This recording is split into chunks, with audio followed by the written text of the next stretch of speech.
Irrid ngħid illi wara illi dan is-settur. F'konferenza oħra bit-tema Malta li rridu għal uliedna ġie spjegat kif il-budget tas-sena d-dieħla jagħti viżjoni lis-settur tal-bedja u s-sajt, dan billi jidentifika l-isfidi li għandu s-settur u joffri soluzzjonijiet.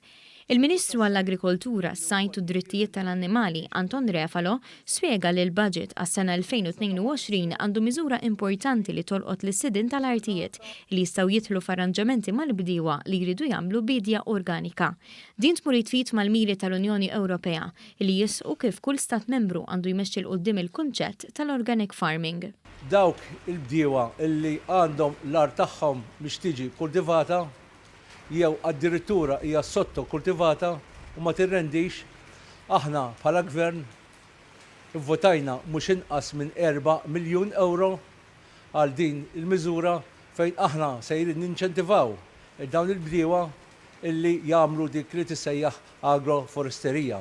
Dwar is-settur tas-sajt, il-Ministru semma kif is-sena d-dieħla se jsir xogħol estensiv biex jitpoġġew diversi pilastri tad-dawl u tal-ilma għas-sajjieda. Fejn jitlu d-drittijiet tal-annimali, il-Ministru qal li s-sena d-dieħla mis-sena jkun lest iċ-ċimiterju tal-annimali. Semma wkoll il-kampanja nazzjonali b'investiment ta' aktar minn 100,000 euro biex jissewwew il-qtates tat-triq.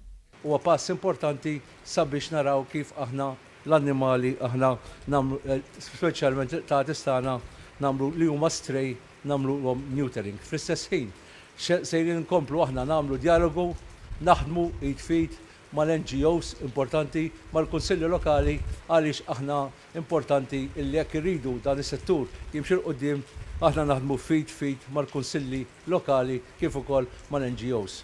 Il-konferenza saret fil-Pitkarija li għal 40 sena tħallit fi-stat ta' abbandun. B'differenza, Gvern Laburista qed jagħmel riforma sħiħa f'din il-binja f'Taqali, fosthom ġew tranġati s-soqfa b'investiment ta' 100,000 euro.